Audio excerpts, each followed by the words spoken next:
Fala pessoal, hoje eu tenho aqui na minha mesa um cara especial demais, um cara que a gente gosta muito, um cara que é do mercado, um cara muito querido, gente boa, entende demais do mercado financeiro e em especial do mundo dos AIs. É sobre isso que a gente vai falar. Eu trouxe o Rick Silva. Fala, grande Rick. Obrigado Fala, pela visita aqui no Obrigado, banco. cara. E você vai ter aqui uma sequência de conteúdos falando sobre o mundo dos AIs. A gente vai falar sobre como que funciona o escritório, a diferença entre trabalhar como AI e trabalhar como bancário, sobre os erros mais cometidos por quem que tenta fazer a transição e que não dá certo, como também os acertos mais comuns dos AIs de sucesso. Enfim, vai ter muita coisa bacana numa sequência de conteúdos, tá? E esse é o primeiro conteúdo que eu vou trazer para vocês com o Rick Silva. Antes de mais nada, Rick, fala pra gente aí um pouquinho. Quem que é essa máquina? Rick Silva, do Vida de Assessor, o cara que mais forma aí no Brasil, mais forma e forma os melhores do Brasil, disparado. Fala aí, Rick. Cara, obrigado, Ronaldão. Valeu pelo convite. Vir até aqui é um prazer também. Vocês são muito amigos. Desde a época de escritório que a gente se fala. Sim. Já fizemos negócios B2B também. Então, cara, é um prazer manter essa amizade, independente de onde a gente esteja, né? É sempre bom a gente manter amizades assim.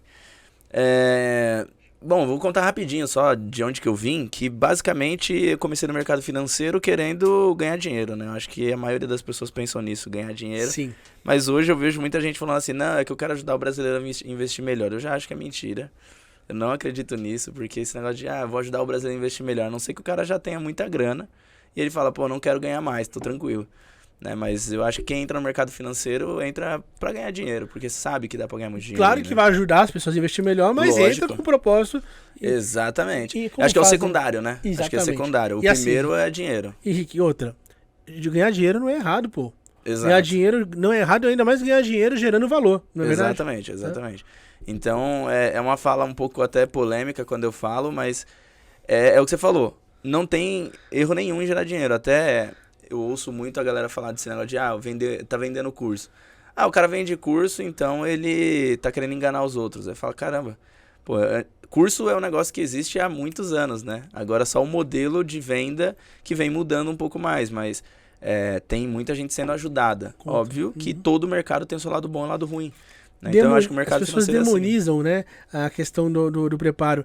Você falou assim muito bem, curso, cara, um trabalho que você faz, por exemplo, é um trabalho que ele muda vidas, porque o cara que de repente não sabia se ele podia trabalhar, ele descobre que ele pode. Exato. Como também tem aquele cara que acha que o mercado financeiro é para ele, a gente vai falar sobre isso depois, e você prova que o mercado não é para ele. Exatamente. Né? Pelo menos a vida de AI não é para todo mundo, né? Exatamente, pelo menos pra pessoa não errar, né? Porque pra mim, graças a Deus, não deu errado, mas eu vi muito colega de trabalho dando errado do lado também. Né, tem um dado aí da XP, inclusive, que a cada 100 assessores que entram ali na XP, 30 desistem por não estar preparado, né, por não saber contrato, não saber um monte de coisa. 30%? 30%, 50% no segundo. Caraca, é muita coisa, hein? É muita coisa. Eu não sabia desse número não, achei que era um número menor. É um número, eu também, quando o Caio me falou, eu falei, cara, é um número realmente alto. Ele Caio falou, Pérez? Caio Pérez, Caio Pérez, grande Caio. E aí ele gente falou boa. assim, cara, esse é o número, Rick, é assim que hoje tem lá, tanto que eles têm tentam formar de novo, pegar essa pessoa e fazer meio que uma repescagem, né? Então é um problema porque muita gente chega sem saber, é um mercado promissor, mas as pessoas chegam com uma cabeça de, pô, eu vou ganhar 15, 20 mil reais no primeiro ano. E o problema é, quando o cara erra nessa escolha, geralmente ele atrapalha não só ele, tem família por trás, tem um monte de coisa, né? Exatamente. Bom, e aí a gente pode falar também aí, com toda a modéstia do mundo, se o cara seguir o Mi Banco e o Rick, o cara vai ter chance bem menor de errar, ele vai ter ali já bons insights, só de estar seguindo a gente só de estar vendo as coisas gratuitas sociais. ali, realmente já é um negócio fora da curva, né? Eu vi muito, graças a Deus não caí nessa lá atrás, porque não tinha isso, mas teve uma coisa que aconteceu que eu poderia ter me ferrado, eu não poderia não estar aqui contando essa história hoje, porque no começo do Agente Autônomo, quando eu entrei, foi em 2011, né? Eu entrei no mercado financeiro em 2007 para 2008. Isso eu estava como assistente, que era o famoso ponta de mesa, que só fazia Excel e tudo mais. Em 2009 fiquei como CLT na Tove Corretora, que é uma corretora que já não existe mais. Depois, em 2011, eu decidi entrar e me tornar agente autônomo de investimentos, assessor autônomo. Quando eu entrei em 2011, o escritório que a gente estava, que eu entrei, né? Eu entrei e eles estavam na iCap. Né? A iCap era muito famosa nessa época, usava MyCap e tal. E aí era uma corretora inglesa e tal, falava, pô, tem dinheiro da rainha, era um discurso bonito pra caramba, uma narrativa linda. Só que não era tão forte quanto estava vindo a XP. Em 2011 foi uma virada muito forte da XP, que foi quando teve o investimento do fundo e tudo mais, do Private Equity e tal. E aí, em 2011, a gente mudou. Né? De 2011 para 2012, a gente saiu da iCap e mudou o escritório inteiro para XP. Só que olha só, como que se eu soubesse, talvez eu não teria topado fazer isso, porque eu não conhecia os sócios, né? Não fazia ideia. Eu cheguei lá pela Cato. Né? Fiz lá meu cadastro, entrei no escritório, fiz entrevista, não passei na primeira, na segunda eu passei, na segunda tentativa eu passei. E aí tava lá para trabalhar autônomo, sem ganhar R$1. Quando eu cheguei lá, a sócia e os sócios, 2 sócios majoritários lá do escritório, viraram e falaram assim, ó, Ricardo, ainda não me chamavam de Rick lá, mas falou, Ricardo, é o seguinte, a gente tá aqui na iCap e a gente tá querendo mudar para XP. E aí, mudando para XP, a gente precisa de alguém que não está no contrato da iCap, olha isso, não está no contrato da iCap, e eu não tava ainda, porque eu ia entrar, e que possa abrir a empresa sozinho na XP. Eu tinha 21 anos. Eu não entendi absolutamente nada. E aí eu falei, bom, beleza. Né, vamos abrir a corretora lá. Abriu. Cara, eu tinha um CNPJ inteiro no meu nome e a gente foi passando cliente. Todos os clientes da iCap a gente foi tombando pra lá. Um dos assessores, aí todo mundo operava no meu nome. Todo mundo tinha que operar no meu nome, né? Porque tinha que ligar lá e falar pro cliente, oi, eu sou o Ricardo. Pô, olha que loucura. Aí eu comecei a achar estranho, eu falei, pô, eu achei que ia só trocar e ia acabar. Não, pelo contrário, os caras ligavam pro cliente e falavam, eu sou o Ricardo, tô ligando pra confirmar uma ordem, porque eu não era no push. E aí os caras fizeram isso daí, sorte que não deu erro, não deu problema nenhum, mas um dos clientes chegou uma hora que ele questionou, ele falou, cara, cada hora que me liga é uma voz do Ricardo. Não é o Ricardo que tá falando. Aí ele começou a questionar. Se ele entrasse com o processo, a empresa inteira tava no meu nome. Eu não fazia ideia do risco que eu tava correndo. Então, olha só, se eu soubesse minimamente onde que eu tava pisando, eu não teria feito isso. Com certeza não teria feito. Mas o que eu fiz, se tivesse alguém que fosse sacana, ou um dos sócios fosse sacana, e graças a Deus não era só realmente uma mudança lá e foi tudo feito... Tinha se complicado. Tinha me complicado, cara. Caramba. Então, olha só. Não tinha ninguém pra me falar isso. Lá na época, quem fazia Ancor lá, que liberava, era de Gabriel. Ele liberava as apostilas gratuitas lá e eu falei, beleza, vou fazer aqui, tá, fiz. E acabei passando, me tornei, mas não tinha, percebe? Quando você faz a Ancor, você não percebe nada, você não tem uma instrução de, olha, toma cuidado com isso, toma cuidado com aquilo, passa na prova e começa a trabalhar. Então acho que é isso, né? E hoje, graças a Deus e graças ao trabalho da Edão e Banco, meu, seu, do Lousado, enfim, a gente consegue educar as pessoas para que elas saibam, né? Não cair em nenhum problema. E você traz muitos alertas aí que as pessoas... Pra entenderem que não é um mundo de Bob, né? A gente não tá falando de um mundo aí de fantasia. É promissor, mas não por ser promissor, ele vai ser um mundo totalmente tranquilo, que as coisas... brigadeiro. Exatamente. Não é. Dá pra ficar. Sim. Não é tão simples. E a gente aqui, que você tá aqui nos ouvindo, falar um pouco sobre o que é esse mundo do AI. Tem muita gente que confunde, né, R? Até hoje, cara, essa questão XP, BTG, Safra, pô, mas é corretora, é banco... E aí te trazer um pouquinho dessa explicação do B2B e B2C, né? Basicamente, quem trabalha na XP Inc. Matriz é CLTista, trabalha dentro da XP, tem inúmeros segmentos, produtos e funções ali. E quem trabalha nos escritórios plugados à XP não são registrados pela XP, e sim são parceiros vinculados através de um escritório, né, que pode ser de qualquer porte, tem por todo o Brasil aí escritórios que são vinculados, plugados, representam, distribuem produtos da XP, mas que não são diretamente funcionários da XP, né?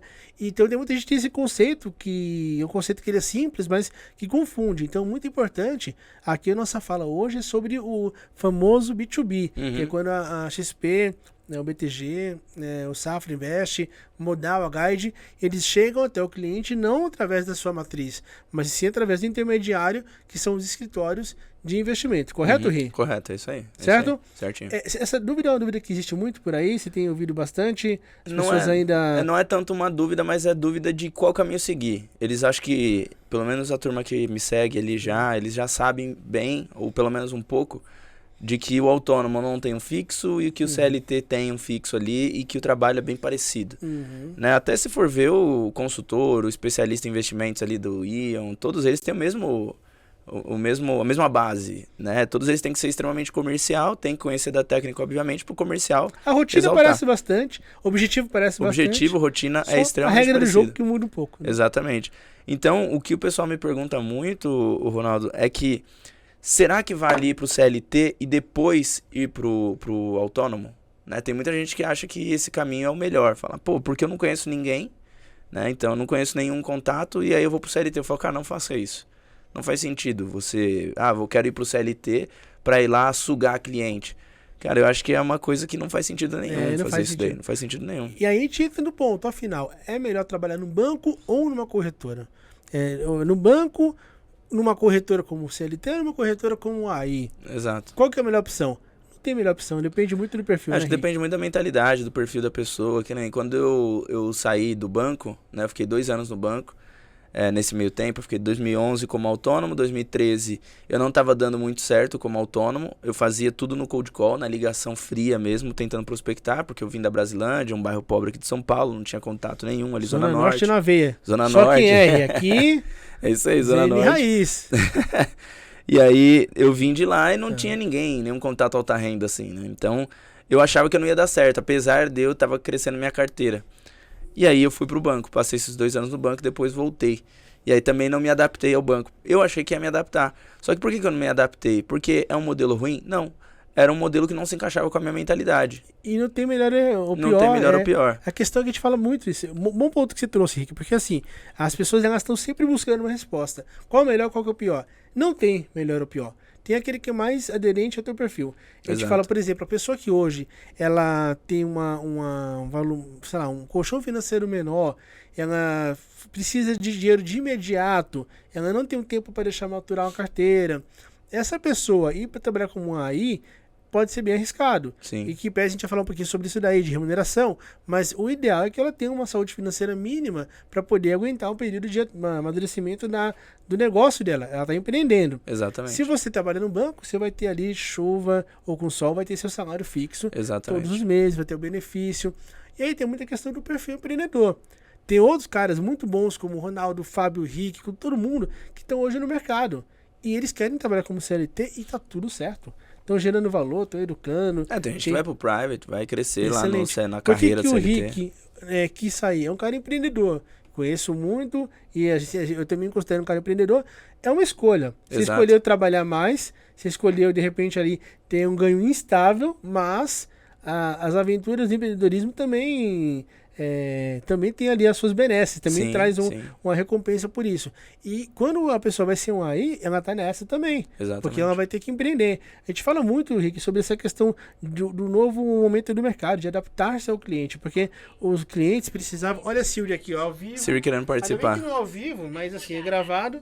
E ela tá mas ela tá querendo participar. Fazendo passar vergonha. Quer ser aí, Silvia? Então, a gente fala bastante sobre o mercado agora precisa muito mais você ir atrás do cliente do que o cliente vinha atrás. Antigamente, pela configuração, somente grandes bancos não tinham as corretoras com tanta força, não tinha cooperativa, não tinha tantos agentes para distribuir. Então, o cliente vinha atrás do banco. Uhum. Então, o profissional acabava ficando mal acostumado porque ele não tinha que buscar tanto. Não estou falando que era fácil a vida, não, mas era menos desafiador. Sim. Agora, você tem que ir atrás. Você tem que empreender. Então, para o AI, eu vi um dia desse uma discussão de 2 alunos que... saudável, discussão, conversando, porque um aluno trabalha hoje no escritório e ele tem um cliente que mora na Austrália. É um cara peruano e mora na Austrália. Ele abriu conta do cara de investimento aqui no Brasil, o cara foi para a Austrália e ele falou, pô, o cara só pode falar comigo os horários malucos. E, cara, pra mim tá tudo certo, porque assim, eu tô disposto, eu gosto, enfim, tá tudo beleza. Uhum. Já tem esse outro colega falou, cara, pô, pra mim já não abro mão de ter uma boa noite de sono, atrapalhar meu treino, tenho meus filhos. Quero ter uma rotina. E tá tudo certo, cada um vai ter ali a tua jornada e tá, beleza, não tem melhor ou pior, não é verdade? Eu vejo muita gente o cara que quer ser empreendedor é tipo aquele cara que toma café sem açúcar, sabe? Quer ser o chato, de tipo, café com açúcar, não é possível. O cara fica indignado, né? Indignado que o outro não quer empreender. Eu fui esse cara também, então eu sei muito bem. Hoje eu também sou o cara que toma café sem açúcar. Então eu sei muito bem. Parei de criticar os outros, que eu falei, cara, cada um tem uma mentalidade, tem um caminho a ser seguido, cada um sabe onde o calo aperta, né? Então, cada um sabe onde quer investir dinheiro, onde não quer investir, o tempo. Então, o assessor, o empreendedor, tem escritório que fala, o assessor é empreendedor. Eu não acho. Eu acho que o assessor, ele é um intraempreendedor. Bacana, ele empreende legal. dentro de alguém que está empreendendo. Porque ele não paga conta de luz, ele não paga conta de água, ele não tem Sim, preocupações de um escritório, de um sim, negócio, de contador, não tem nada disso. Ele intraempreende, ele consegue ter um variável bom, assim como um cara que é securitário lá, que vende seguro, na verdade, né? O cara que vende seguro ali por conta própria, tem o seu CNPJ na Prudential, no MetLife da vida, assim, tem uma empresa e ele também trabalha ali, ele é ligado, ele é um intraempreendedor, é bem diferente. Bem pensado, o que você colocou agora faz sentido, porque, de fato, assim, o cara tem que empreender como tratando ali o negócio dele, mas o que você falou, esses pormenores que, pra quem empreende, a gente sabe muito bem aqui que, cara, eu não posso esquecer da conta de luz, de água, eu não posso... Exato. Isso realmente é... Contratação. É verdade. O assessor, pra mim, o intraempreendedor, eu demorei pra pensar nessa palavra, porque eu falo, caramba, realmente, cara, o que o assessor é? Porque eu não concordo que ele é um empreendedor, mas também não é CLT. De fato, não, é perfeito. Então ele é um intraempreendedor. Você fez pensar agora a definição que eu nunca tinha usado, e é uma definição, assim... Eu acho que é a que encaixa melhor, né? E aí o CLT, ele tem a mentalidade dele, cara, que muitas vezes ele precisa de um fixo, precisa de uma garantia de alguns benefícios, né? Tanto que tem escritório que está começando a se adequar também, pagando fixo, né? Às vezes é um fixo que é durante meses, às vezes é fixo que é durante a vida toda e o que ele superar ali, o variável, ele ganha. Então, hoje, o ecossistema de assessoria, ele é muito versátil também, porque acaba que a lei favorece e também não favorece tanto, tem um ponto positivo e negativo, que cara, o cara é um associado, ele entra ali como um sócio mínimo ali, né, o 0,001 cota, e aí por isso o empreendedor, que é o dono do escritório, ele não tem custo nenhum com esse cara, na real. Né? Ele tem custo, assim, de tempo para ensinar, da cadeira, do espaço e tal, mas... O risco é pequeno. O risco é pequeno. Então, só que por ter isso também, tem o risco também trabalhista. Aí vai para outro problema, né? Então... Existe muito isso? Existe. Tem muito cara colocando no escritório... Tem. Trabalhista? Muito não, mas tem alguns casos assim que acaba entrando porque é aquilo lá, o cara é autônomo, né? Então você não tem que exigir dele horário, você não tem que exigir dele que ele esteja das 8 às 19, das 8 às 20, não tem que exigir, porque você não paga para isso, né? Você tá ali dando espaço. Óbvio que você quer que a pessoa trabalhe também para ela crescer e que naturalmente vai crescer o seu negócio. Só que eu acho que alguns escritórios, eles estão... algumas pessoas, né? Não é bem o CNPJ, é o CPF que faz isso. Sim. Mas as pessoas estão achando que o assessor, ele é um empregado dele, porque ele deu a oportunidade dele estar ali. Mal sabe o assessor, a pessoa que está começando no mercado, que se ele passar aqui na Paulista e deixar 3 currículos, ele aceita nos 3, provavelmente, né? Então, exatamente. Porque não tem custo. Não tem custo. Então tem o bônus e o bônus aqui. Pô, a primeira pergunta que eu ouço... Eu tô ouvindo muito menos agora. Aí é registrado? Gente, agente autônomo de investimentos ou assessor autônomo de investimentos. Autônomo. Então, esquece CLT, esquece vínculo trabalhista. Você pode ter ajuda de custo, tá? Mas a gente vai falar agora com o Rick, que é o cara que entende tudo sobre isso. Rick, como funcionam as remunerações de um assessor de investimentos? Boa. Hoje tem em escritório, tá, pessoal? Em escritório. A gente não tá falando de quem trabalha CLT na corretora, mas sim o AI.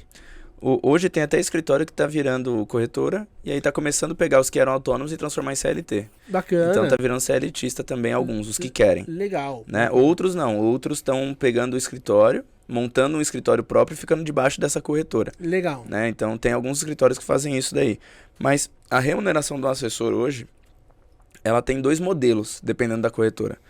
Né? Então vou começar falando do modelo commission based, né? Que traduzindo literalmente, é baseado em uma comissão, que é quanto você aplica do patrimônio do cliente em um determinado produto, você ganha um repasse daquilo, um percentual, né? Uma taxa daquilo ali. Tá. Então, falando assim de forma bem simplista, imagina que você pegou lá um cliente com 100 mil reais e você aplicou 100 mil reais dele dentro de uma corretora, qualquer uma das corretoras aí, independentes. E aí ele aplica 100 mil. E ele aplica num CDB. O CDB, vamos colocar aqui hoje, é um pré de 14%, vamos supor.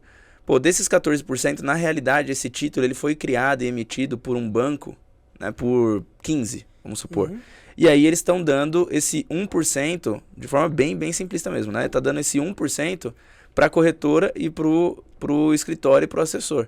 Né? Então ele pega uma pequena parte desse produto e ele paga por isso. Então ele define, este produto, o CDB, ele paga 0,5%, então 1% para alocar. E aí você aloca lá e recebe 1%. 100 mil, então 1%, ele recebe R$1.000. Desses R$1.000, aí vem uma cascatinha, né? Fica uma parte na corretora, então o banco paga R$1.000 para a corretora passa R$500, ou seja, 50% desse repasse aí para o escritório, e do escritório, em média, fica em 50% para o assessor, porque pode ser 30, 40, 50, 60, aí depende do modelo e da tratativa do escritório, né? Então, o modelo hoje de remuneração é assim, é o commission based, que é realmente baseado numa comissão paga. Tem um outro que eu sou mais a favor, que é o fee based, né? Onde é baseado em uma taxa, que é bem parecido com o consultor, né? O consultor CVM, o consultor de investimentos, que o pessoal está falando agora, consultor financeiro, né? Deram alguns nomes para a mesma função. Que é você colocar lá, pô, eu cobro uma taxa de administração, vamos dizer assim, né? Um fee based, que é de 1% desse cliente. Então, se ele tem R$100.000, eu cobro dele 1% no ano, e eu vou receber, então, o distribuído de novo, né, para a corretora também, mas para o escritório. Então, eu vou receber ali R$1.000 no escritório e R$500 para o assessor. E aí, esse modelo eu gosto mais, Ronaldo, porque assim, tem mais a ver e está mais alinhado com o cliente. Porque no commission based, o assessor ele precisa necessariamente ganhar a confiança do cliente. Porque o cliente precisa confiar nele, de que ele está alocando em produtos, porque ele acredita que esse produto vai ser bom para o cliente. Porque ele poderia alocar em qualquer outro produto que não é tão bom para o cliente, mas paga uma boa taxa para o assessor, né? E essa foi a grande briga do Itaú e XP lá numa época passada aí. E aí foi onde a XP criou o Fee Based, que a Guide já tinha, né? Ela já tinha lá atrás, a Warren também já tinha. Aí a XP foi lá e fez esse modelo de Fee Based, que é extremamente parecido, é igual na verdade, com o modelo dos Estados Unidos. Em Londres, nem pode existir o Commission Based, é proibido, é só Fee Based. Na Austrália também, é só Fee Based. Nos Estados Unidos, a maior parte, se não me engano, mais de 80% dos Financial Advisor e dos Investment Advisor cobram via Fee Based. Então esse é o mais justo, porque se ele alocar tudo em título público no Tesouro Direto, não tem problema. O assessor, ou o consultor também no caso, vai receber aquele percentual em cima do patrimônio dele no ano, e aí depende, você vai aumentando, né? Ele vai virando uma bola de neve. Então eu acho muito mais justo isso com o cliente, é muito mais alinhado com o propósito de um cliente, né? De um investidor. Né? Então esses são os dois modelos aí hoje de remuneração. E como que funciona para alguns que hoje fazem transição, como funciona essa questão do fixo ali garantido por um período que se tem visto? Mudou bastante coisa recentemente em relação a esse assunto. Como que você vê no momento? Como que funciona na prática esse garantido? É algo adiantado? É algo bancado pelo escritório? Qual a expectativa que você vê que isso continue? Com o tempo passe a não existir mais? Legal. Fala um pouquinho. Os escritórios, eles começaram, até eu quando eu tive escritório, né? A XP deu um incentivo milionário lá pra gente pagar e trazer pessoas do mercado. Né? E a gente poderia fazer marketing digital com esse dinheiro, a gente poderia comprar um carro, você poderia fazer o que quisesse, né? Essa é a real. Né? Então a XP faz um contrato ali com os escritórios e também outras corretoras, estou usando ela como exemplo porque é o que aconteceu comigo. Mas com esse incentivo, os escritórios estavam trazendo esses profissionais, né? Assim como os bancos fazem também, né? Pagam uma luva, pagam um valor ali, falam, vem pra cá. E aí ficou muito parecido com o mundo do futebol, né? Esse negócio de pagar uma luva, e o cara, eu gosto desse profissional, quero trazer, vem um headhunter e tal. Inclusive você trabalhou nessa área, né? Sabe bem. Então, eles iam lá, pagavam esse valor. Começou a dar alguns problemas. Qual que era o problema? Ele contratava um profissional do banco, por exemplo, pensando, esse cara do banco tem uma base de 500 milhões, atende, sei lá, 600 clientes. Se ele trouxer 20% disso, a gente tá falando de 100 milhões. Bom pra caramba e tal, é isso, então vamos fazer isso.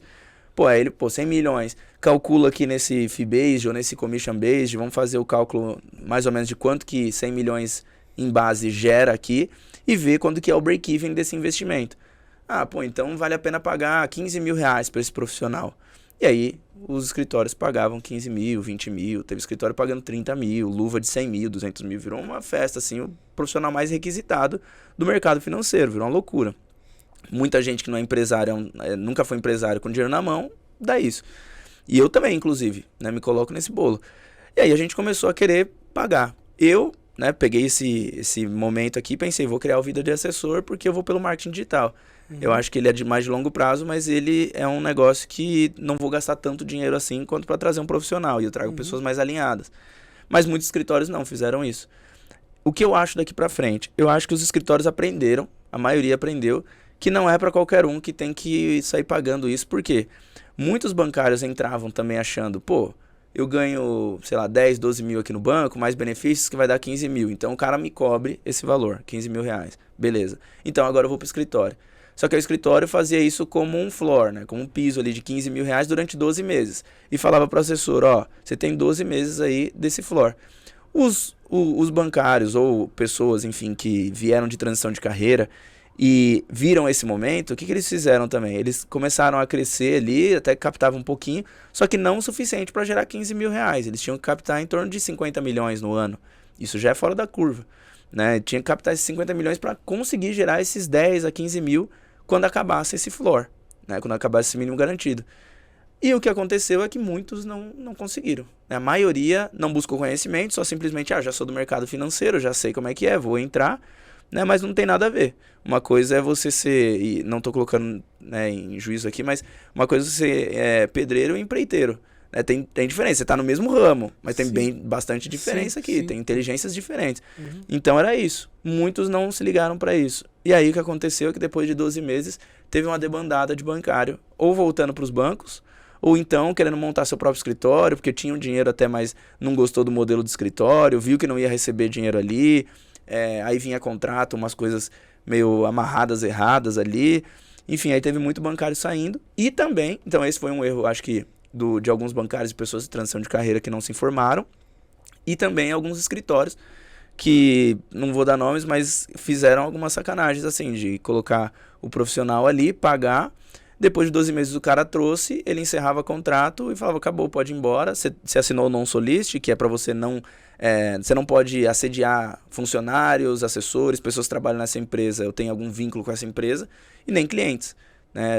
Esse é o non-solicit. E aí está assinado o non-solicit por 5 anos, você não pode falar com essas pessoas, cada uma que você falar é 500 mil de multa. Óbvio que não é praticado, né? Depois o juiz olha isso, vê como leonino e tal, mas querendo ou não está escrito no contrato, então uma coisa ele vai ter que ser combinada. E o não compete, né? Que aí você quebra as pernas do assessor de vez. Né? Você fala, você não pode competir nos próximos 2 anos. Só que o não compete correto é um não compete onde você fala assim, você não pode competir. Só que eu vou continuar te pagando um salário. Né? Você não pode competir, mas eu vou ter que te pagar um salário durante esse tempo para você não competir comigo. E é assim que funciona o não compete correto.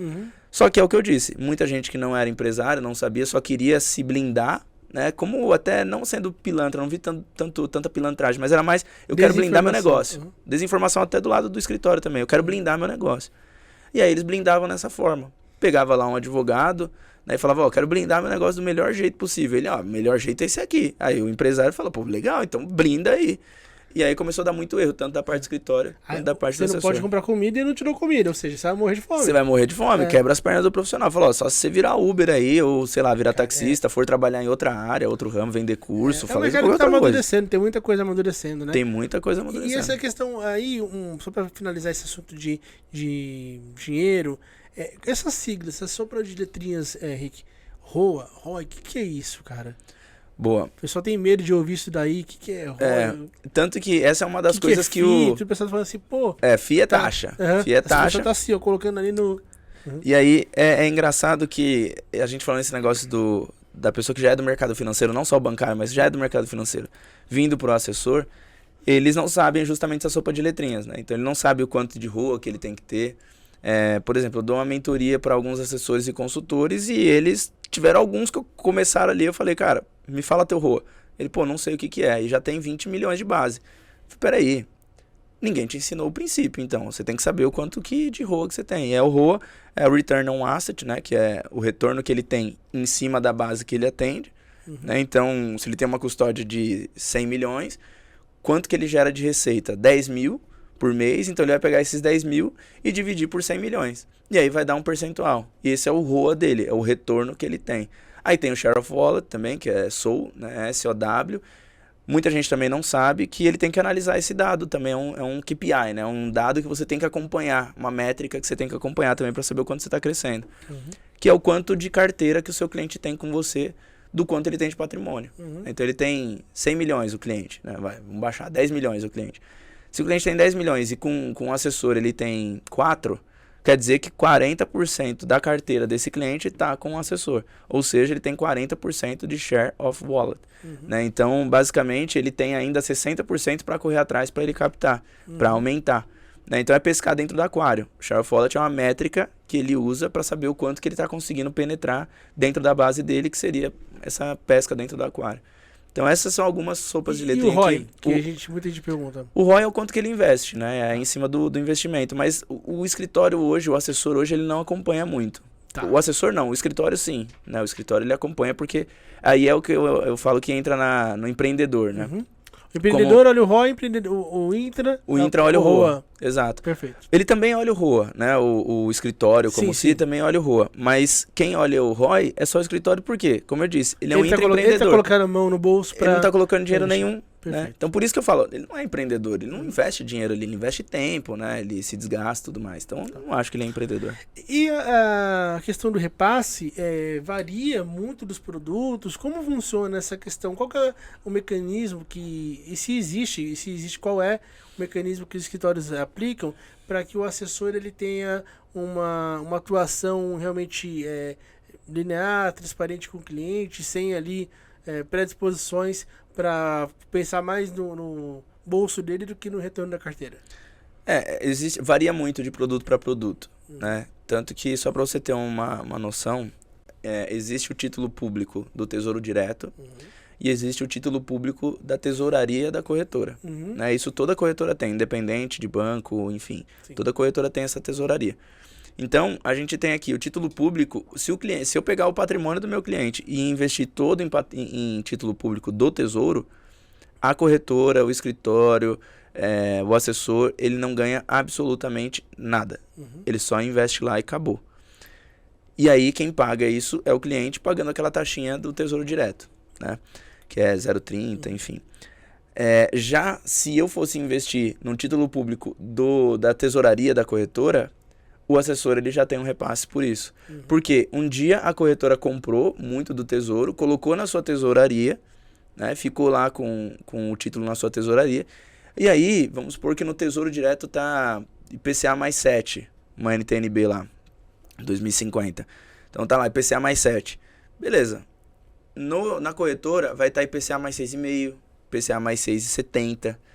Então aí você calcula 0,30% ao longo de todo o período até 2050. Quanto que o cliente não deixou na mesa, né? Então não deixou de ganhar isso. Isso daqui, basicamente, uma pequena parte disso, não tudo, mas uma pequena parte disso foi pro assessor. Aí a gente entra no ponto, é justo? Não é? Então é antiético, não é? Eu estava debatendo isso na minha mentoria nessa segunda-feira, né, com a turma lá. Eles me perguntaram exatamente isso. Você acha que é ético, Rick? Eu falei, olha, o mais ético possível é o fee-based, né, onde você não olha mais para a comissão. Você olha para o quanto ele está te pagando e não importa onde você vai alocar. Só que quando são produtos assim, vai muito da ética do assessor, né? Então depende muito dessa ética. Então os produtos eles variam nesse grau que eu estou te falando, né? Um tesouro direto, um título público que está na tesouraria de uma corretora, por exemplo, paga em torno de 3 a 4% do patrimônio do cliente investido. Então, coloca aí 100 mil, tá vindo 4 a 5 mil pro assessor. Aí o assessor vai falar, mas eu que pensei, né, na estratégia de colocar, então eu tenho que ser remunerado por isso. Concordo e discordo ao mesmo tempo, né? Porque ele poderia ter colocado no título público e ter feito o cliente ganhar. Então, por isso, fica um conflito tão grande nesse negócio de produto, né? Que produto alocar, que eu prefiro o fee-based. E hoje, os escritórios, a maioria trabalham com... Ainda não. Ainda trabalham com commission. A maioria trabalham com commission-based. Por quê? Querendo ou não, Ronaldo, se a gente fizer um cálculo, né, de quanto muitos escritórios, alguns não, mas muitos escritórios geram de ROA, né, do retorno sobre o patrimônio que ele atende, eles geram mais de 1% ao ano. Né? Então, se eles geram mais de 1% ao ano para o escritório, no fee-based vai de 0,60% a 1% ao ano. Se ele gera mais de 1%, se ele jogar para o fee-based, naturalmente ele vai negociar alguns clientes a 0,60%, a 0,70%, a 1%. Então vai jogar para baixo esse número. Então vai dar uma diminuída ali, uma encolhida no quanto ele ganha, vamos dizer assim. Então tem muito escritório que não pensa em fazer. Não é nem que não quer, não pensa em fazer. E também tem o outro lado do cliente, para ser muito transparente aqui. O cliente, o investidor brasileiro, ele não está preparado para ele passar por esse viés da negatividade, que é falar para ele assim, você vai ver o dinheiro saindo, você vai pagar para ter um assessor. Né? Ele não está preparado para isso, porque quando ele tem um assessor hoje, parece que é de graça. É o que Mas acontece não é. com o CV, com o consultor CVM, por exemplo. Com o consultor CVM, né? Pagar uma boleta ali dói no bolso. Dói no bolso, porque ele vê sair, sai no extrato, ou então ele tem que pagar um boleto, né? Se o dinheiro tá no banco, se tá na XP, no BTG, é diferente, mas no banco, normalmente ele tem que pagar um boleto. Aí imagina, chegar um boleto de 500 pau ali, pro cara pagar mensalmente, o cara começa a ver saindo dinheiro. Enquanto tá no comissão, né, no commission based, ele não vê saindo dinheiro. Só que ele também não sabe se o assessor está alocando nos melhores produtos ou não. Pode ser que sim, pode ser que não. Né? Então, por isso que eu prefiro o fee-based, tanto como cliente como assessor. Eu acho que é mais saudável e ele causa uma previsibilidade maior também para o assessor de o quanto que ele está crescendo e também um engajamento maior, porque se ele tem 100 mil do cliente, ele não quer que o cliente baixe para 99, porque senão ele tem um fee, uma taxa, um percentual em cima de, ao invés de 100, agora de 99, ou seja, diminuiu o ganho dele. Então ele não quer que a carteira oscile para baixo, ele quer que oscile só para cima, né? Quanto mais para cima, melhor. Por isso é muito mais alinhado com o cliente. Excelente. Falando agora exatamente sobre alternativas profissionais, não somente no mundo do AI. Muita gente confunde, né? Rick, de uma forma bem simplista, qual a diferença entre um consultor CVM, um AI? Qual que é a diferença dessas profissões que no final do dia fazem coisas parecidas, mas que tem regulações diferentes, remunerações diferentes e confunde muita gente? Eu acho que a grande diferença é, bom, a primeira remuneração, né, que nem o Santander AAA, Itaú, até mesmo a XP, eles entenderam, BTG também, Genial, enfim, eles entenderam que vale a pena remunerar o cara como variável. Antigamente, quem trabalhava em banco, né, como CLT, era um fixo e um bônus. Né? Mas se ele fizesse o cálculo de quanto ele gerava de grana para o banco e o quanto que ele ganhava de fato, era bem pequeno. Né? Agora não. Agora os bancos entenderam o movimento das corretoras e criaram esse modelo que eu acho muito legal, que é até como o Gus do Santander AAA ele fala, foi meio que criada uma terceira via, né? Tem um misto de fixo com variável. Então a grande diferença ali do banco é que ele vai te dar uma garantia maior, né, de você poder ter um fixo, já começar com uma base, né, o que é diferente do agente autônomo em sua maioria. Ele começa peladinho, né, como se ele nasceu. Aqui ele já entra na adolescência no CLT, é como se ele entrasse numa adolescência, ele já está mais maduro, a base já existe para ele atender. Já o agente autônomo, em sua maioria, ele entra do zero, né? Tem que criar tudo, criar sua base, relacionamento com o cliente, gerar sua remuneração, e aí a remuneração dele aqui normalmente varia entre 50% a 60%, às vezes 40% a 60%, vai, na média 50%, e um CLT, a grande coisa dele aqui é que ele tem um fixo menor, né, do que o normal de mercado CLT, mas ele também tem um variável às vezes de 20%, 15%, 30% do que ele produz. E já começa com uma base. A grande diferença que eu vejo, Ronaldão, entre os dois aqui, é que é o intraempreendedor. Né? Quando você é CLT, querendo ou não, a cabeça vai ser assim, pô, deu 6 horas, 7 horas da noite, você já está querendo desligar. Né? Mesmo que você ganhe por aquilo, você já está querendo desligar. E esse é o momento, esse é o modelo do CLT mesmo, né? Para você dar uma desligada e tal, vai curtir. O intraempreendedor sabe que tudo depende dele, né? Tudo, absolutamente tudo depende dele. Então muitas vezes ele não desliga. Né? Então, se você não tem um psicológico muito bem preparado, no agente autônomo aqui, até no consultor CVM também, você pode ter alguns problemas aqui. Né? Já no CLT nem tanto, porque tem essa crença dessa segurança. Né? Então acho que é uma grande diferença. E a última, que eu vejo como uma grande diferença também assim, é essa partnership, equity, falando disso, né? Porque hoje os escritórios, talvez nem tanto os maiores estão nesse momento, mas os que estão em ascensão, eles estão buscando por pessoas que queiram estar compradas, vestir a camisa do escritório. Para isso, ele tem que abrir sociedade, ou vender, ou dar, enfim, né? Por um merecimento. Então, no escritório você tem essa oportunidade. Até mesmo em corretoras independentes também você costuma ter essa oportunidade. Em bancos eu ainda não vi, né? São poucos bancos, assim, os comerciais maiores, que ainda não tem isso, né? Você tem lá para comprar ações, né? Você tem o capital aberto e vai lá e compra ações. Mas do BTG de XP também. Mas mesmo assim, ele se torna um sócio ali trabalhando, né? Nessas corretoras. Então, acho que a grande diferença dos modelos que foram criados foram essas. Mas aí, quanto mais coisa você tem, mais responsabilidade também, né? Eu acho que essas são as grandes diferenças. Perfeito. E do consultor CVM em especial, pro AI, tem muita gente que confunde assim, a prática. A gente está falando assim, o que precisa legalmente, na escala regulatória, a pessoa ter para ser um consultor CVM e um AI? O assessor autônomo, ele basicamente ele precisa da Ancor, né? Passou na Ancor, que não precisa ter faculdade, ensino médio ele já entra. Passou na Ancor, acabou. Ele só tem que ir lá registrar em cartório com o escritório, tudo certinho com a corretora. E aí ele se torna, a palavra correta é um preposto, né? Mas ele é um intermediador ali da corretora. Ele fala em nome da corretora e em nome do escritório, né? Então ele hoje atua, pelo menos até agora, enquanto a gente está falando aqui, ele atua diretamente com uma corretora. Ele não tem a multiplataforma, né? Começa daí uma grande diferença. O consultor ele já pode essa multiplataforma, né? Ele já consegue atuar em várias corretoras, ele tem que se plugar ali, XP, BTG, bancos e tal, e ele consegue atuar e atender o cliente em todas essas plataformas e cobrar esse fee-based do cliente, né? Então, hoje, o assessor também tem o fee-based em algumas corretoras, então começou a se equiparar nessa questão de remuneração, de alinhamento com o cliente e tudo mais.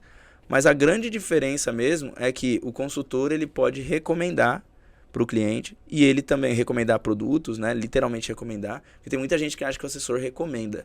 O assessor não recomenda nada. Na prática, sim, a teoria é outra, né? Mas na teoria mesmo legal, realmente não pode recomendar. Ele tem que falar o que tem no mercado e o cliente decide se ele quer ou não. O consultor não, ele pode falar, cara, esse daqui é o melhor para você. Faça isso, faça aquilo, não faça aquilo, né? Então essa é a grande diferença. Como eu disse, o assessor, ele acaba fazendo, né? Mas não deveria. Então eu acho que a grande diferença está aqui e na minha opinião, mas é realmente a minha opinião, nunca ouvi ninguém falar disso ainda, mas na minha opinião o equity de uma consultoria, de uma empresa, de uma consultoria, ela se torna maior do que de uma assessoria, né? Pelo menos por enquanto. Porque a assessoria, Ronaldo, o cara entra e ela tá ligada à corretora. O cliente legalmente é da corretora, né? Então, ele abre um cadastro na corretora. Legalmente é da corretora. Não é do escritório, não é do assessor, não é da assessora. É da corretora. Quando o consultor abre uma consultoria, uma empresa, e traz o cliente, ele assina contrato com o cliente dizendo que ele é cliente daquela consultoria. Mas também é cliente das corretoras, dos bancos, porque ele abre cadastro lá, né? É a plataforma que ele usa. Porém, se uma consultoria hoje, para ser vendida, né, por algum sócio, enfim, para alguém que quer investir, ela vale mais, pelo menos na minha visão, ela vale mais porque o cliente é dela, legalmente e comercialmente. No escritório, não. No escritório, o cliente é só legalmente da corretora e comercialmente do assessor e do escritório. Perfeito. Então, acho que essa é a grande diferença entre os dois. Muito bom. Tem algumas coisas que as pessoas nem têm ideia que existam na rotina ou que funcionem assim na vida de um AI. Então, vamos falar agora um pouquinho de curiosidades, né? Uma das que eu costumo falar, que talvez seja uma que mais surpreende e que deve ser considerada muito nessa decisão da pessoa olhar o mundo do AI como sendo viável ou não para ela, é que um agente autônomo de investimentos não trabalha só com investimentos, né, Rick? Exato, não. Trabalha com seguro. Como funciona hoje o portfólio de um escritório de um AI? Hoje um escritório de AI, ele tem alguns CNPJs, né? Talvez a CVM aí no ano que vem, se fala muito em rumores da CVM ano que vem, liberar para o escritório ter multiplataformas, ter um investidor. Ia ser uma revolução, loucura, hein? Mas Você acha que isso pode acontecer? Eu acho que pode, mas eu acho que comercialmente já não passou do tempo. Porque muitos escritórios fecharam contratos de 10 anos com as corretoras, com a XP, BTG principalmente, né? Então, se a CVM falar assim, olha, escritório ABC, você está liberado para ser multiplataforma, você está na XP, você está liberado para ser multiplataforma com qualquer uma. Orama, o que for. Aí ele, beleza. Putz, mas já assinei o contrato de 10 anos aqui com a XP, acabou. Uhum. Né? Comercialmente já não faz mais sentido. Uhum. Mas eu acho que isso deve se liberar. Aí pro ano que vem também, o que deve se liberar é a questão do escritório poder ter um sócio capitalista, né? Então a pessoa investir realmente, hoje não pode, a pessoa precisa ter um agente autônomo para estar ali dentro. Então, sei lá, eu me banco, quero ser dona de um escritório. Hoje não pode, né? Você não consegue isso. Eu quero ser dona, eu já conseguiria porque eu tenho agente autônomo. Então é por isso, né? Eu, Ricardo, conseguiria, mas eu não consigo ter uma empresa que é um private equity para investir, né? A não ser meio que por fora, assim. Tá. Então, aí vamos para os produtos. Aí o assessor hoje, ele tem ali todos os produtos de investimentos, né? Comum, CDB, LCI, LCA. Não era assim antes de 2011, era só ações de título público. E olhe lá, era só mais ações mesmo. Depois, quando a XP veio com esse conceito de shopping financeiro e tudo mais, aí abriu para CDB, LCI, outros produtos bancários, produtos privados também, né? Os créditos privados, enfim. E depois, em 2015, se eu não me engano, a Prudential e MetLife entraram também, começaram a se plugar as corretoras e também proporcionar para os assessores trabalharem com seguro, né? Então, o escritório abre um CNPJ 2 e aí um segundo CNPJ, né, que vai ser uma seguradora, e ele fecha os seguros por ali, porque pelo agente autônomo não poderia. Esse é mais um dos produtos. Outro é câmbio, né? Então, eles têm fechado o câmbio também. As corretoras têm proporcionado isso para eles, têm deixado aberto isso para também fazer. E também investimento offshore, né, através das corretoras também, né? Até a Avenue é uma delas. Bacana e tal. colocar aqui dentro do nosso cenário, um escritório só pode ter BTG, o XP, o Modal, o Guide, mas ele pode ter uma Avenue, que é uma corretora internacional. Exato. Embaixo ali para offshore, né? É isso, correto? É bem por aí mesmo. De câmbio também, pode ter algumas corretoras. E assim, alguns escritórios eles têm uma plataforma gigantesca, agregados até financeiras, por exemplo, que permitem ali financiamento e refinanciamento de veículos para aquele cliente que de repente vai tomar um resgate. Uma solução para não tomar um resgate, para oferecer uma solução para o cliente é um refinanciamento. Sim. Ou o financiamento de um bem através de financeira. Crédito colateralizado. Exatamente. Consórcio. Exato. Então tem muito produto até que o AI trabalha agora. Nesse jogo já, né? Cartão de crédito já entrou também. Ou seja, hoje um escritório ele atende nas linhas que um bancário atende o cliente final, praticamente. Exato. Só que com a vantagem dele ter ali por trás uma gama de empresas que ele pode montar realmente uma carteira para esse cliente, não só de investimentos, que atenda o cliente na plenitude vindo de diferentes players, né? Exatamente. Realmente é um banco ambulante. Exatamente. Meio que o AI é como se essas corretoras XP, BTG, Guide, Genial, Orama, Modal fossem a matriz, né? Sim. Como fazendo um paralelo com o Santander. Como se ela fosse a torre do Santander ali da JK. Aí isso daí é a XP, vamos supor. E as agências são os escritórios. Né? Só que são agências que a pessoa tá com a camisa vestida até o pé, porque é dela a agência. Né? Ela fala, essa agência aqui tem valor. Se eu quiser vender, eu vendo por milhões. Tiveram negócios milionários, né? Inclusive o da MN foi um dos maiores negócios que aconteceu das fusões, né, de M&A. Então, tiveram negócios milionários e agora tendendo para ter negócios bilionários daqui a pouco em escritórios, né? O que você vê de expectativas para esse mercado aí nos próximos anos? Qual que é a evolução que você projeta? A gente viu que houve um grande boom. Esse boom, na consolidação, muitos escritórios que de repente erraram a mão na hora de empreender, aquele primeiro empreendedorismo da vida do cara, acabaram se juntando para se manter vivos, outros saíram de cena e outros se projetaram e estão crescendo para virar corretora. Como que você vê esse movimento aí? Eu vejo a diferença entre os pequenos e os grandões, como que você vê que vai ser daqui em diante? Eu vejo uma onda de M&A ainda, né? Já aconteceu muito na pandemia, mas ainda vejo uma onda grande de M&As, de maiores se aglutinando ali, pegando os menores e juntando nele, né? Meio que um rouba-monte ali. Porque os menores, eles já vão ver o dinheiro na frente dele logo ali, então acaba que gente que começou a empreender há 1 ano, 2 anos, já vendo um monte de dinheiro na frente dele, acaba topando, né? Se ele não tem uma visão de longo prazo para ele mesmo, ele fala, eu quero me tornar sócio de um negócio já grande. Normalmente isso acho que vai acontecer. Um outro movimento que algumas pessoas até discordam de mim, que eu já conversei, mas eu acho que o primeiro movimento, e aí é bom que fica gravado, que aí depois, se realmente acontecer, vão falar, Nostradamus falou mesmo. Eu vi o movimento dos bancários se tornando assessor, né? Muitos bancários se tornaram assessor de investimentos.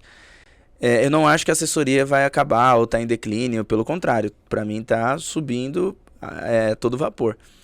Só que eu tô vendo e acredito que do lado ali da assessoria, e na verdade muitos assessores, alguns assessores, estão fazendo mais um passo à frente. Então é como se fosse, na minha visão, uma evolução. O cara era bancário, virou assessor, do assessor eu acho que ele vira consultor. Eu acho que ele vai sair da assessoria, alguns vão sair da consultoria e vão se tornar da assessoria vão sair para consultoria, né? Então é isso que eu tô vendo. Porque por conta dos escritórios, de alguns escritórios, não todos, né? A minoria, mas alguns escritórios que tem muito assessor, pressionando o assessor fortíssimo, assim, muito forte, fazendo algumas coisas que pô, o cara não vai concordar e vai contra os princípios de muitos assessores.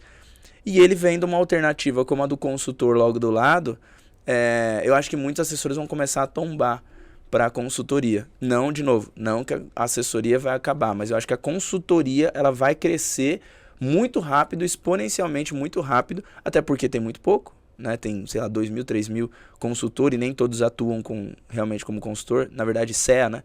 E nem todos atuam como consultor, se somar CEA, CFP, cara, e todos virarem consultor, ainda não dá nem metade dos assessores.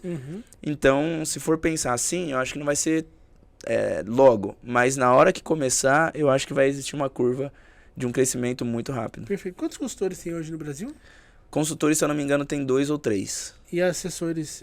2 ou 3 mil, né?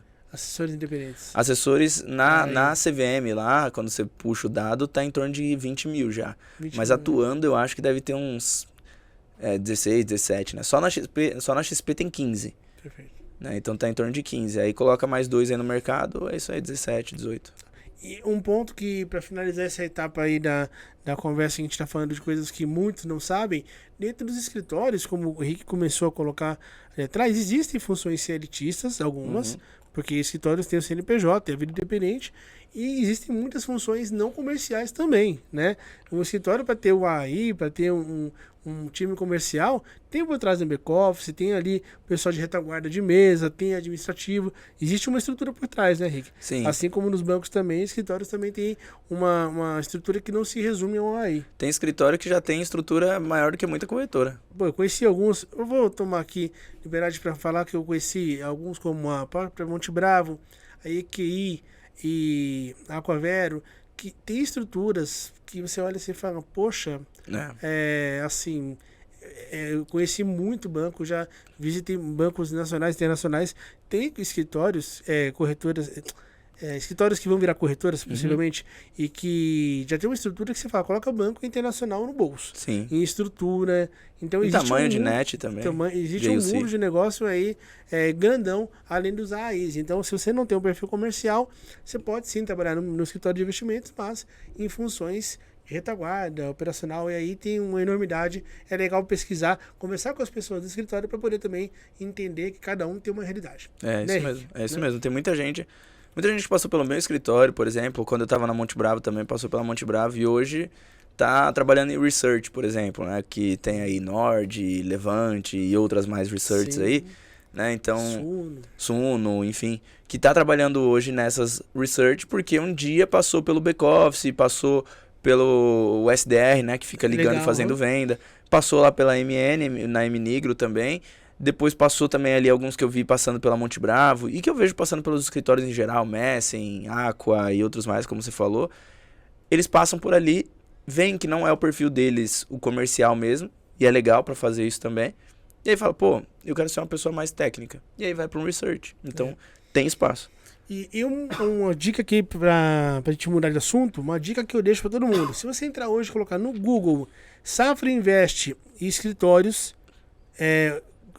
BTG, escritórios, XP Investimento, escritórios, Modal, escritórios, Guide, escritórios, você puxa direto ali uma base que você seleciona por estado, por região e aparece nos sites ali nome dos sócios, e-mail, telefone, endereço, para fazer um contato, abordar, né, Henrique? Exatamente. No LinkedIn também tem ali a chance de você conversar, mas, pô, não sabe se tem escritório na sua região? Busca direto no site ali. É muito fácil, cara, é muito fácil. É só realmente buscar. Se a pessoa quer, nunca foi tão fácil, né, Henrique? Nunca foi tão fácil, cara. Tá muito falado, a internet bombando, escritório fazendo anúncio para contratar, pagando revista, pagando jornal. Cara, é loucura. É loucura.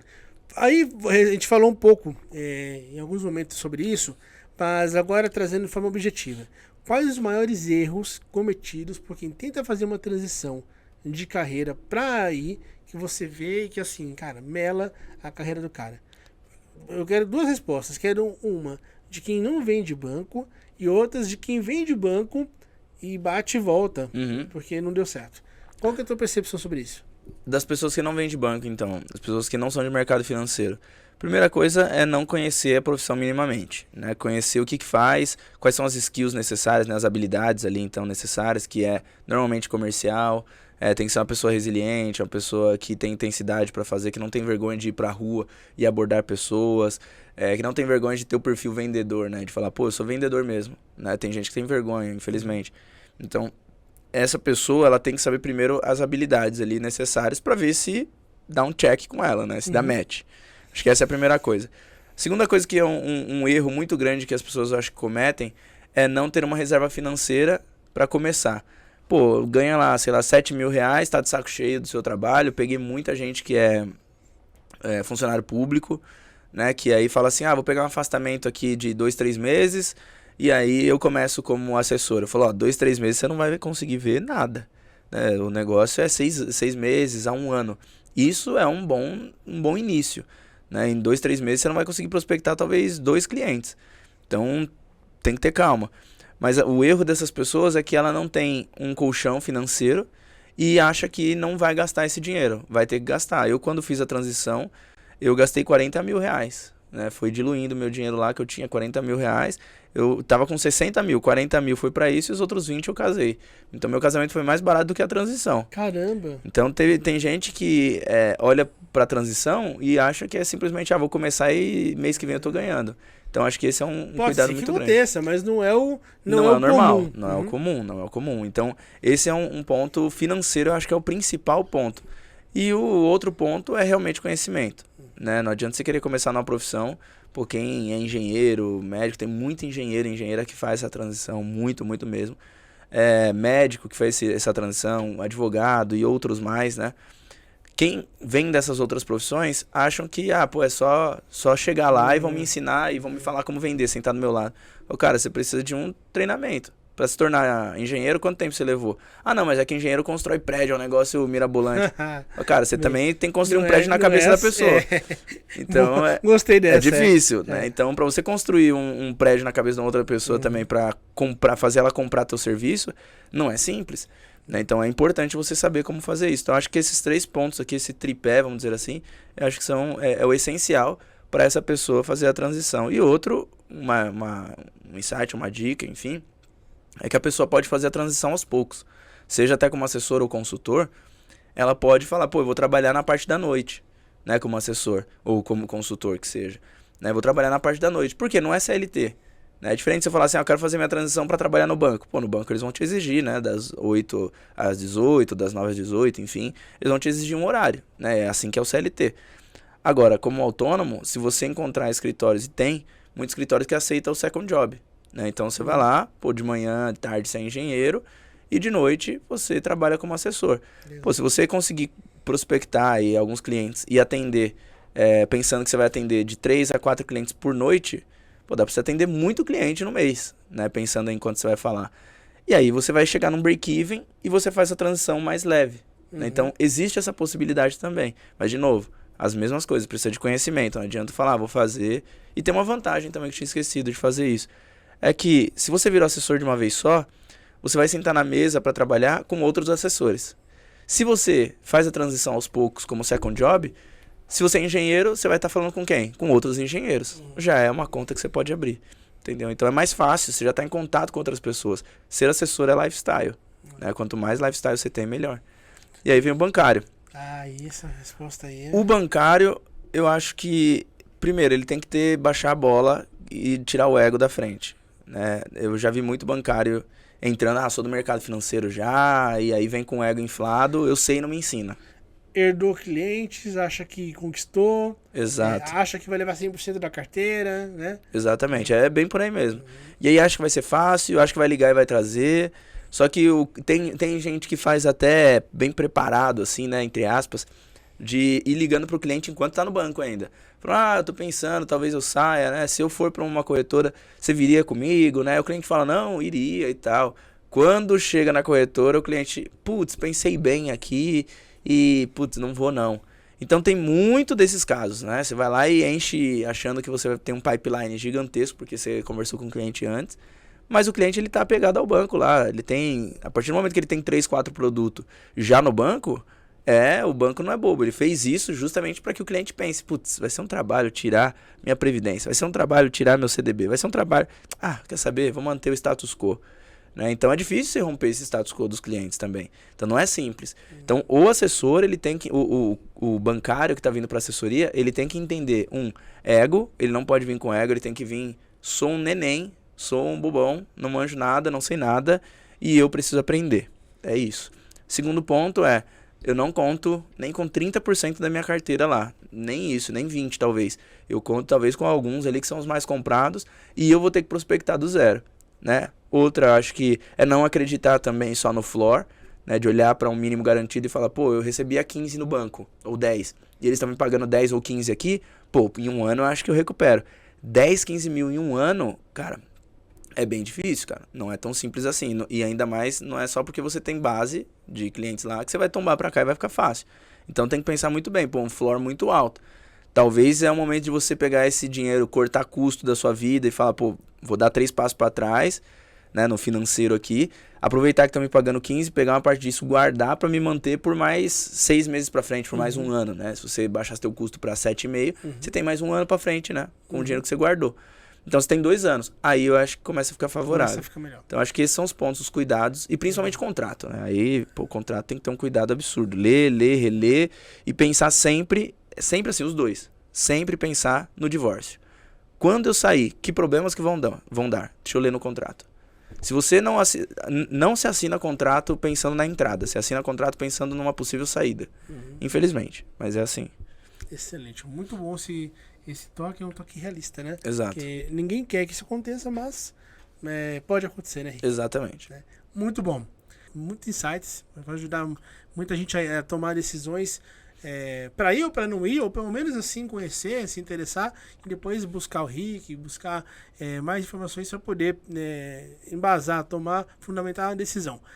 Quais as dicas que você dá hoje para quem está começando a pensar numa transição? Aí eu estou falando no aspecto o quê? Busco o Anchor, como que eu vou me preparar, me qualificar tecnicamente, consumo conteúdo e, pô, entrei. Quais dicas comerciais que você dá para essa pessoa prospectar no começo ali, né? Assim que ela sentou na cadeira como AI e ela realmente entrou no jogo? Que insights você pode dar? Primeiro, eu começaria abordando as pessoas sem entender quase nada de investimentos, né? No meu treinamento, por exemplo, eu sei que esse treinamento também da XP Future é assim, se começa pelo comercial. Por quê? Porque o maior medo das pessoas é ela gaguejar, ela errar, não saber falar, não saber convencer a outra pessoa. Então, o que eu acho que as pessoas precisam saber, Ronaldo, é como conversar. Não é como vender, é como conversar. Como se conectar com Como as se pessoas. conectar com alguém. Pô, como conversa, perguntar sobre a vida da pessoa, sobre o trabalho, né? Eu tenho, na palma da mão eu guardei isso, que é assim, são 5 pontos que eu peguei uma vez no YouTube, um cara falando, eu falei, putz, isso daqui é muito bom. Né, que é uma frase, que é a pessoa saiu do trabalho, foi para casa, pegou a família e foi viajar. Nessa frase, ela tem 5 assuntos já para você falar. Tem para falar sobre a pessoa, né, então você conversa sobre a pessoa. Ela saiu do trabalho, então tem o trabalho dela para falar com o que ela trabalha, como ela chegou até ali, o que ela estudou, faculdade, o que ela pensou para chegar até ali, o que motivou, enfim. Depois ela saiu do trabalho, foi pra casa, então, pô, onde que ela já morou, que lugares do mundo que ela morou, que bairros, por que ele escolheu esse bairro, por que ele mora ali, enfim, né, se ele pensa em se mudar e várias outras coisas, se esse bairro é bom. Aí a pessoa, então, saiu do trabalho, foi pra casa, pegou a família, aí você tem a família pra conversar, pô, você tem esposa, tem marido, tem filhos, quais as dificuldades que vocês já passaram, o que vocês pensam pra frente como família, e por último foi viajar, pô, viagem é um negócio que não tem fim. Viagens ou hobbies, coisas que a pessoa faz legal. Exatamente. Cara, que bacana isso daí. Ronaldão, o segredo é perguntar. Se a pessoa consegue conversar, fazer boas perguntas e consegue realmente conversar com a pessoa, seu intuito de vender, ela com certeza vai aprender como que ela aborda essa pessoa, né? Então, quanto mais ela conversa, melhor. Faz perguntas, entende da vida da pessoa, logo vem o problema, e aí, cara, esses problemas é onde você começa a entender quais são as soluções, né? Então tem, até eu falo muito, que nem agora, a gente está vivendo o ano de Copa 2022, né? Tem os times aí que estão jogando, os jogadores. A maioria dos times ali da Europa, na maioria não, mas alguns times ali da Europa, eles recebem investimento. Tem investimento na bolsa e tudo mais. United, Exato. Então a maioria ali tem esse investimento na bolsa. Se eles têm investimento na bolsa, aqui no Brasil também tem o token, pô, já é um assunto que dá pra você puxar, começar a falar, bater papo sobre aquilo. Então tudo depende da pessoa conseguir ser perspicaz ao ponto de conversar e fazer com que tudo leve a investimentos, até porque tudo leva a investimentos, né? Tudo leva a finanças, né? Tudo que a gente for falar, se for falar dessa caneca, no final tem dinheiro por trás, né? Então, acho que esse é o modelo que uma pessoa pode aderir para ser mais comercial, né? Perder esse medo, essa vergonha. E assim, se aproximando, você pode falar até, poxa, hoje eu consigo te ajudar para você ir para a próxima Copa de graça. Exato. Né? Te ajuda aí para a próxima Copa de graça. A gente consegue hoje planejar uma maneira que o teu dinheiro te renda mais suficiente para você poder, lá na frente, curtir a Copa de 26, exatamente. México, Canadá, Estados Unidos, sem colocar um novo esforço financeiro. Né? Exato. Então tem muito papo que dá para rolar aqui. Aí, então primeiro eu aprenderia isso. E isso não se aprende... Falar, não, mas é que eu gosto de almoçar com as pessoas. Não é assim tão simples. Aí eu acho que a pessoa tem que se capacitar, buscar treinamentos e tal. Aqui, gente, a certificação ela é parte regulatória. Quem achar que tirou a certificação tá pronto, tá ferrado. Assim, até porque, com todo respeito, até a prova da Ancora é uma prova que ela tá um pouquinho defasada na minha percepção, opinião pessoal. Sim, apenas, concordo. Em relação a conteúdos, né? Obviamente é uma instituição bacana, a prova ela é muito válida, mas ela não prepara muito bem ela prepara o conceito, te dá bons conceitos necessários, mas ela não prepara necessariamente para a prática, né? Então eu acho que é uma questão que ela é importante, ela é obrigatória você ter, você não pode não ter, não é opcional. Mas... tanto que na época que eu fiz, Ronaldo, a prova em 2011, eu não sabia nem o que era IPCA, nem Selic, e eu passei. Então assim, porque eu fui estudar, meio que decorei e passei. Só que depois, na prática, como que eu ia explicar pra alguém que era Selic? Eu tive que estudar. Na verdade, nenhuma certificação. Vou tirar uma Copa, CEP, complementar, tirar o CFP, se você for bancário. Gente, nenhuma.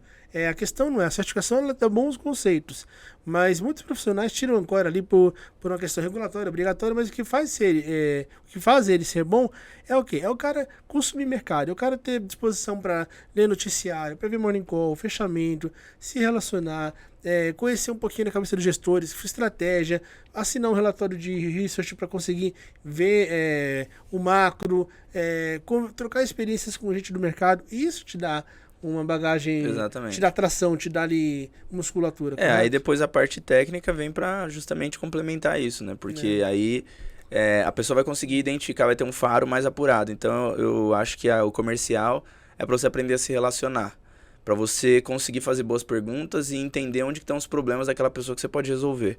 A parte técnica é para apurar o seu faro para entender ainda mais onde que você pode resolver. Porque se a pessoa, por exemplo, não conhece offshore, aí tem cliente agora falando assim, pô, eu acho que o novo governo que vai vir vai ser um problema aqui pro país e tal, não sei o que, papapá, e eu não quero mais investir. Se a pessoa não tem o mínimo conhecimento de offshore, por exemplo, de câmbio e tudo mais, ela não vai sugerir para esse cliente, então vamos fazer o seguinte, você acha que pode isso acontecer? Então vamos dolarizar teu patrimônio, uma parte do teu patrimônio. Se a pessoa não tem técnica, ela não vai ter esse faro de distinguir esse problema e dar uma solução. Excelente. Né? Então ele vai saber se relacionar muito. Excelente. Aí a parte técnica vem para alavancar isso e melhorar o seu relacionamento e fazer com que o cliente entenda quais tipos de solução que você consegue trazer, entendeu? Então eu acho que são esses dois pontos e não é em questão de um mês que você faz isso. É às vezes 1 ano, 2 anos, 3 anos estudando e praticando, né? Acho que nada essa que é a como prática. A prática, nada exatamente. como a mão na massa, né? Exatamente. Pô, que show de bola. E sigam o Rick. A gente vai deixar na descrição aqui as redes sociais do Rick, porque realmente é um cara especialista nisso, forma muita gente, já viveu na prática, exato, já sentou na mesa, na cadeira do assessor ali para poder viver, então nada como quem viveu. A teoria é muito bonita, mas o que funciona realmente é a vivência prática, que é a mão na massa, e é isso que a gente está aqui para fazer hoje. É isso mesmo. Obrigado, Rick, muito obrigado, portanto. Obrigado. Não deixe de seguir aqui o nosso canal, curta, compartilhe e deixa nos comentários também aquele tema, aquele assunto que você quer ver, quer ouvir, te comentando aqui no Instagram, no LinkedIn, para esclarecer mais sobre o mercado financeiro e te ajudar na sua carreira. Um abraço a todos e valeu!